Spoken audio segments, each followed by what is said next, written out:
ఈ రోజు నుంచి 15 సంవత్సరాల తర్వాత పరిస్థితి ఎలా ఉంటుంది అంటే, ఈ రోజు 1వ తరగతి చదువుతా ఉన్న మన పిల్లాడు ఐబీ సిలబస్ ఇంగ్లీష్ మీడియంతో ఇంగ్లీష్ మీడియంతో 6వ తరగతి నుంచి డిజిటల్ క్లాసులతో 8వ తరగతి నుంచి ట్యాబులతో ఆ పిల్లాడు బయటకు వస్తాడు. 2035లో ఆ పిల్లాడు ఐబీ పరీక్షలు రాస్తూ ఐబీ సర్టిఫికెట్తో బయటకు వస్తాడు.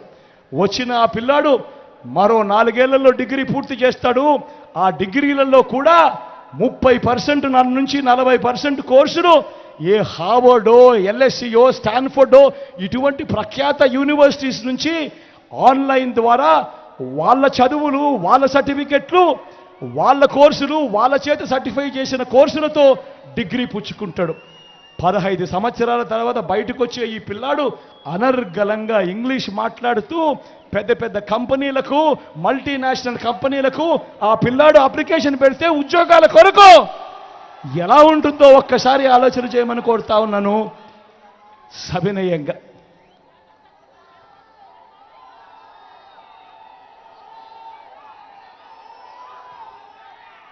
మరో వంక చంద్రబాబు నాయుడు కనిపిస్తాడు. 14 ఏళ్ళు ముఖ్యమంత్రి అని అంటాడు, 3 సార్లు సీఎంగా చేశానంటాడు. నేను అడుగుతా ఉన్నా, ఇన్ని వేల మంది ఇక్కడే ఉన్నారు కదా, నేను అడుగుతా ఉన్నా, కాసేపటి కిందట నేను అడిగాను, మీ బిడ్డ అడిగాడు, ఇవన్నీ గతంలో ఎప్పుడైనా చూశారా అని మీ బిడ్డ అడిగాడు. ఇదే మాదిరిగా నేను అడుగుతా ఉన్నా, ఇన్ని వేల మంది ఇక్కడ ఉన్నారు, 14 ఏళ్ళు ముఖ్యమంత్రిగా చేసిన ఈ చంద్రబాబు, 3 సార్లు సీఎంగా ఉన్నాను అని చెప్తా ఉన్న ఈ చంద్రబాబు పేరు చెబితే ఇక్కడ ఉన్న ఏ ఒక్కరికైనా, ఏ పేదకైనా కూడా తన పేరు చెబితే గుర్తుకొచ్చే ఒక్కటంటే ఒక మంచైనా ఉందా అని అడుగుతా ఉన్నాడు మీ బిడ్డ. 2 చేతులు పైకెత్తాలి. ఇలా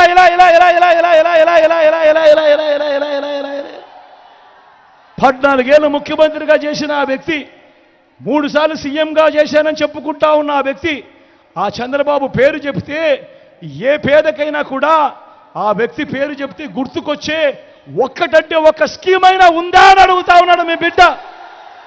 ఇలా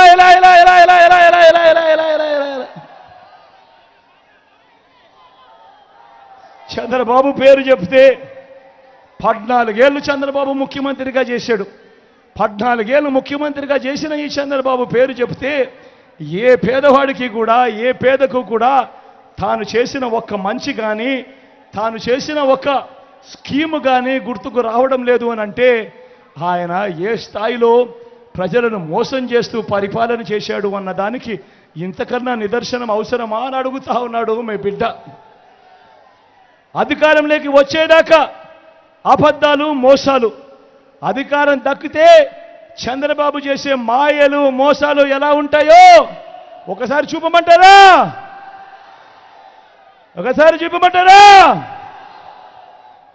ఇది 2014. గుర్తుందా ఈ పాంప్లెట్? అన్న గుర్తుందా? తమ్ముడు గుర్తుందా? అక్క 2014లో ఇదే పెద్ద మనిషి చంద్రబాబు స్వయంగా సంతకం పెట్టి ఇదే చంద్రబాబు ఇదే కూటమిగా ఏర్పడి ఈ పాంప్లెట్ మీ ప్రతి ఇంటికి పంపించాడు. మీ ప్రతి ఇంటికి 2014లో పంపించిన ఈ పాంప్లెట్లో ఆయన చెప్పినవి నేను ఒక్కసారి చదువుతా, మీరే చెప్పండి.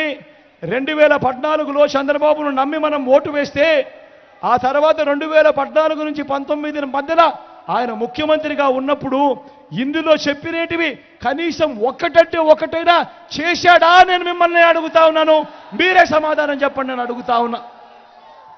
ఈయన చెప్పినది ముఖ్యమైన హామీ అని అంటూ మీ ఇంటికి పంపించిన ఈ పాంప్లెట్లో ఈయన రాసినది, మీకు చెప్పినది రైతు రుణమాఫీపై మొదటి సంతకం చేస్తానన్నాడు. నేను అడుగుతా ఉన్నా, 87,612 కోట్ల రూపాయల రైతుల రుణాలు మాఫీ జరిగాయా అని అడుగుతా ఉన్నాను మీ బిడ్డ. 2 చేతులు పైకెత్తారా?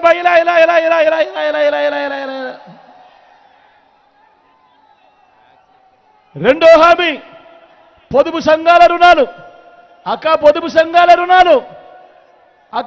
సంఘాల రుణాలు రెండో హామీ పొదుపు సంఘాల రుణాలు మాఫీ చేస్తారని చెప్పాడు ఈ పెద్ద మనిషి చంద్రబాబు. నేను అడుగుతా ఉన్నా, నా అక్క చెల్లెమ్మలను అడుగుతా ఉన్నాను, నా అక్క చెల్లెమ్మల కుటుంబ సభ్యులందరినీ అడుగుతా ఉన్నా. 14,205 కోట్ల రూపాయలు చంద్రబాబు నాయుడు పొదుపు సంఘాలకు సంబంధించిన రుణాల మాఫీ చేయాల్సింది. ఇందులో ఒక్క రూపాయి అయినా చేశాడా అని అడుగుతా ఉన్నాడు మీ బిడ్డ. ఇలా రెండు చేతులు పైకెత్తాలి అక్క, ఇలా ఇలా ఇలా ఇలా ఇలా ఇలా ఇలా ఇలా ఇలా ఇలా ఇలా ఇలా ఇలా. మూడో హామీ, ఆడబిడ్డ పుడితే